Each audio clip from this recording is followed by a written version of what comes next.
you're doing something quite interesting about tokenization, real-world assets, energy space that I actually love. How are you thinking about decentralization? Okay, so for me, decentralization is cannot happen alone. At some point, there has to be some sort of centralization so that the business can run. Think about it, for example, from a DAO perspective. You can create all the DAO you want, but at the end of the day, you need a legal entity to execute the DAO's decisions.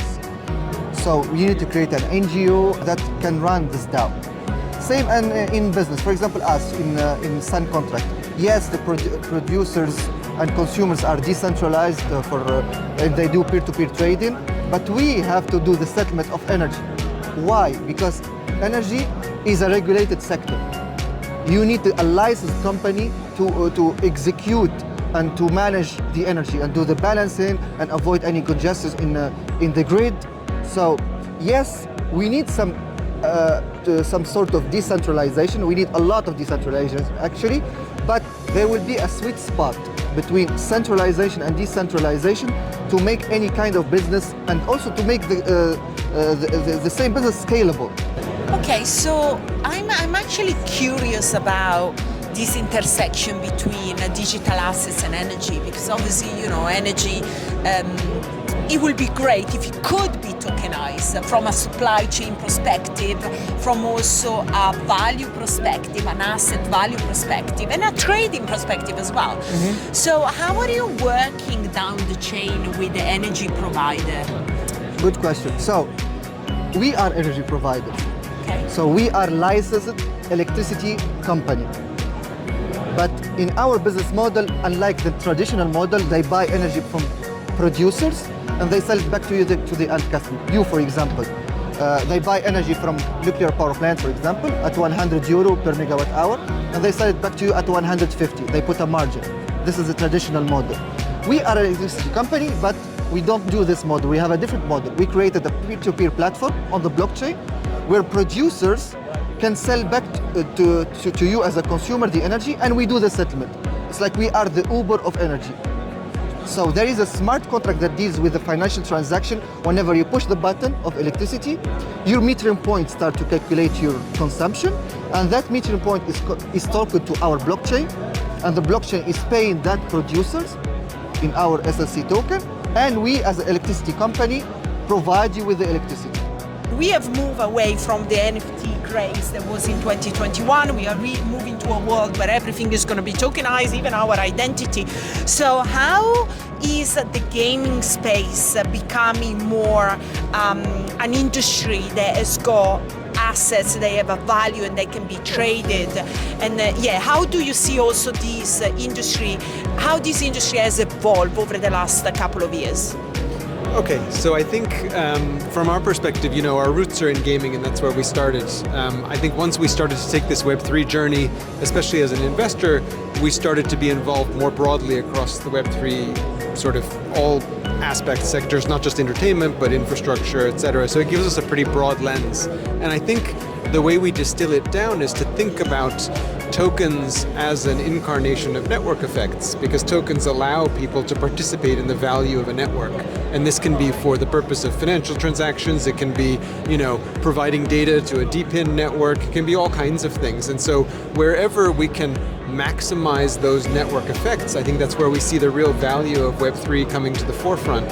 And so we see that very much in gaming communities because they're very passionate, but actually we see that more broadly across Web3 because gamification is also a big part of how we create incentive and reward networks. And that's something that we do really well in Web3 through tokenization, because we have this wonderful ability to design bespoke tokens that allow us to incentivize behaviors for actions and reward those behaviors. And essentially that's all rooted in a combination of game theory and gamification, because people contributing to a DePIN network are also playing a game. People who are day trading meme coins are playing a game. And it's about having that infrastructure available to us that's now public that we can build on, that allows us to build all of these interrelationships. How can you create the game theory in the industry? So I would argue that a lot of retail participation in the equities market is highly gamified. If you look at all of the consumer financial platforms, everything from Robinhood to eToro to Revolut, I mean, there are game theory elements in all of those because it's about building a user acquisition funnel, figuring out how to retain loyal users, encouraging them to spend more money on your platform without scaring them away. All of these things are rooted in the psychology of how we reward loyalty and encourage and incentivize participation in our networks. So I think this already exists. Phoebe, where are you actually investing in Web3? As Greenfield, we are divided in 3 teams. So one team is in infra, looking at everything related to ZK, looking at privacy, we think that's really important, where DeFi will be more like in the DeFi infrastructure also, like MEV topic, pre-confirmation, options. And in the consumer department, where I am, we have been looking very seriously at everything related to engagement network, project where you're interacting between protocols and users. So for example, layer 3, where they can do some quests and then you're like they kind of like you're with you and they're following you and like in every step for you to enter Web3, and that's for us very important. And we're also looking at everything looking like DeFi tools, so such as like wallets, DeFi interface, intent projects, where you can ask, for example, having like this complete and experience in DeFi, because sometimes you kind of like, okay, I'm going to buy some Ethereum, but what's next? Should I stake it? Should I lend it? For how much? For in which protocol? Like, you don't really know. And I love that the idea of like people like project helping you to figure it out by doing some education, by being with you in every steps, and like not using centralized options for us is also very important, because taking too much fees, there is also some security issues that are for us like not the end goal of what crypto is supposed to be.